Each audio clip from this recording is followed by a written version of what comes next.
कथांजलि के मैंने पिछले भागों में आपको धनुष महोत्सव सुनाया, जिसमें श्री राम ने धनुष तोड़ा और सीता ने उनको वरमाला पहनाई और जनक का प्रण पूर्ण हो गया। उसी समय परशुराम आ गए, क्योंकि उनको पता लग गया कि शिव धनु का खंडन हो गया। बहुत ज्यादा वाद विवाद हुआ लक्ष्मण में और उनके अंदर, और उसके बाद राम ने अपनी वृक्ष स्थल दिखा दिया जहाँ भृगु की लात का निशान था। तो वो समझ गए कि ये नर नहीं नारायण है, ये कोई अवतार है। यह देखकर वो बहुत संतुष्ट हो गए और राम और सीता को आशीर्वाद देकर वन को चले गए। और फिर मिथिला नगरी में भगवान राम के विवाह की तैयारियां शुरू हुई। तो सुनिए, धनुष महोत्सव का हुआ जब सुख में परिणाम, राघवेंद्र की विजय से गूंजा मिथिला धाम। नगर वासियों में उमड़ा वह उत्साह, विधि पूर्वक हो जाए सीता राम विवाह। यूं तो नाता जुड़ गया धनुष तोड़ते साथ, लेकिन लोकाचार हो बोले मिथिला नाथ। नैनों को है लालसा देखे वह आनंद, दुल्हन हो प्यारी सिया दुल्हा रघुकुल चंद। इसी चाव में कुछ समय रहे विधे विधे, आए रघुवर के पास बोले सहसने। फिर प्रबंध में लग गए प्रमुदित मन मिथिलेश, राजदूत भेजे अवध लिख कर यह संदेश। प्रेम मगन दशरथ चले गुरु वशिष्ठ के पास, बोले प्रभु की कृपा से पूर्ण हो गई आस। क्षत्रिय समाज में राघव ने रघुकुल की ज्योत जगाई है, यश और विजय के साथ साथ सीता सी दुल्हन पाई है। हो चुका क्षत्रियोचित विधान अब लोक रीत करने चलिए, सुकुमारी सीता वर्णी को रघुवर वर से वरने चलिए। गुरु वशिष्ठ से इतना ही कह पाए नरनाथ, उसी समय आए वहां भरत शत्रुघ्न साथ। बोले भरत देख कर यह पत्रिका कहाँ से आई है, फूला न समाता कौशलपुर घर घर आनंद बधाई है। यह सुना है भाई ने प्रण पूर्ण किया मिथिलेश्वर का, शंकर को दंड खंड कर कर संग्राम जीता स्वयंवर का। यदि समाचार यह सच्चा है तो सचमुच समय हर्ष का है, भाई कब आएंगे यह तो अभी नहीं लिखा है। सरल प्रेम युक्त स्नेह पूर्ण सुनी भरत लाल की बात, गुरु वशिष्ठ गदगद हुए बोले पुलकित गात। बेटा जो सुन कर आए हो वह समाचार सब सच्चा है, रघुकुल का सूरज मिथिलापुर में पूरे प्रकाश से चमका है। धनुष महाविद्यालय में उत्तीर्ण हुआ अपना बल है, पत्रिका नहीं मिथिलेश्वर की यह क्षत्रिय परीक्षा का बल है। गुरु गादी सुवन ने चेले से धनुष नहीं तुड़वाया है, ऋषि शिक्षा में कितना बल है यह दुनिया को दिखलाया है। इसलिए न आ सके राम अभी वो बंधे हुए हैं बंधन में, श्री विश्वामित्र गुरु के अब भी है वे अनुशासन में। दशरथ बोले हो गई अब तो ढीली डोर, निज बंधन में जनक ने बांधे अवध किशोर। यदि यह पूर्ण प्रण हो चुका टूटा अब प्रतिबंध, मिथिलेश ने प्रणय से जोड़ दिया संबंध। अब चलते हैं साथियों सहित राघव को लेकर आएंगे, वो बंधन तोड़ नहीं सकते तो बंधे हुए ले आएंगे।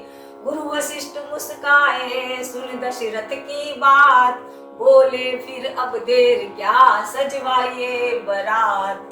कौशलपुर सज गया साजापुर अनूप, मानो पूरा अवधपुर बना बराती रूप। इंतजाम करते हुए बीती पूरी रात, रघुकुल के अनुसार ही चली बरात प्रभात। बनवाए थे जनक ने बीच बीच वनवास, जाती थी करती हुई वही बारात निकास।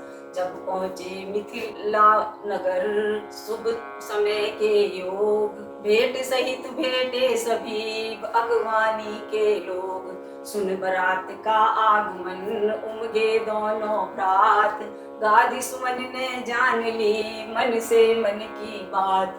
बोले जनवा से चलो मैं भी चलूंगा साथ, दूंगा नृप के हाथ में आज तुम्हारा हाथ। गुरु के साथ राम लक्ष्मण यूं जनवा से में आते थे, उस समय सभी को देख देख वो मंद मंद मुस्काते थे। भक्ति भाव से भरा हुआ था नमन गुरु के चरणों में, अत्यंत प्रेम से पगा हुआ था मिलन पिता का पुत्रों से।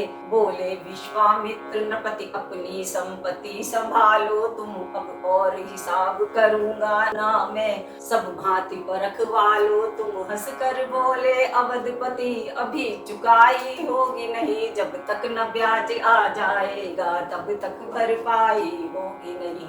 कौशलपुर की राजसभा ही में होगा लेना भगवन, जिस जगह हाथ पकड़ा उनका अब वहीं छोड़ देना भगवन।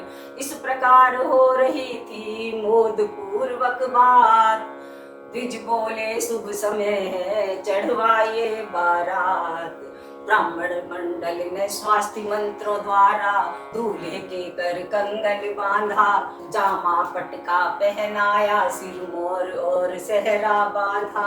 नख शिख से साज सजा कर जब अवध बिहारी साजे थे, कवि की कल्पना लजा गई चतुरानन रतिपति लाजे थे। इस तरह बारात का होने लगा विधान, बाजे में बजने लगा सुंदर मंगल गान। चढ़े बारात के बाजी पर गरुड़ ध्वज जब आज, प्रथम फुलाए पंख फिर लजा गए खगराज।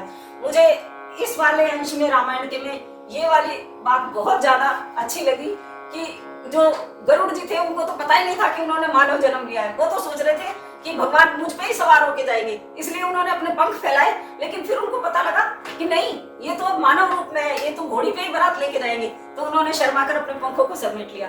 ये वाकया मुझे बहुत ज्यादा पसंद आया। शिव ब्रह्मा आए तभी जान समय अनुकूल, जय राघव कहते हुए बरसाते थे फूल। वर बारात में तारों में शशि की सी शोभा देता था, मिथिलापुर सागर के समान आनंद हिलोरे लेता था। उत्साह यहाँ तक बढ़ा हुआ मानो उत्साह यहीं पर हो, प्रत्येक भवन यह कहता था सीता का ब्याह यहीं पर हो। प्रेमी नगरवासी जगह जगह बारात रोक ही लेते थे, नजरे भेंटे नाना प्रकार बरियाई सबको देते थे। कहता था प्रजावंद सर्वश तुम पर बलिहारी है, मैथिली तुमको दे दी है, मिथिला भी हुई तुम्हारी है। इस प्रकार सबको देती हुई मोद अपार, पहुंची जब बारात अब राजमहल के द्वार। अब हुई आरती का तभी दरवाजे पर रीत, गाने लगी सुहागने सुंदर मंगल गीत। इस प्रकार प्रभु पूरे मिथिला नगर में अपनी बारात के साथ घूमे और नर नारी उनको देख के भाव विभोर हो गए थे कि इतना सुंदर दूल्हा तो उन्होंने कभी देखा ही नहीं था।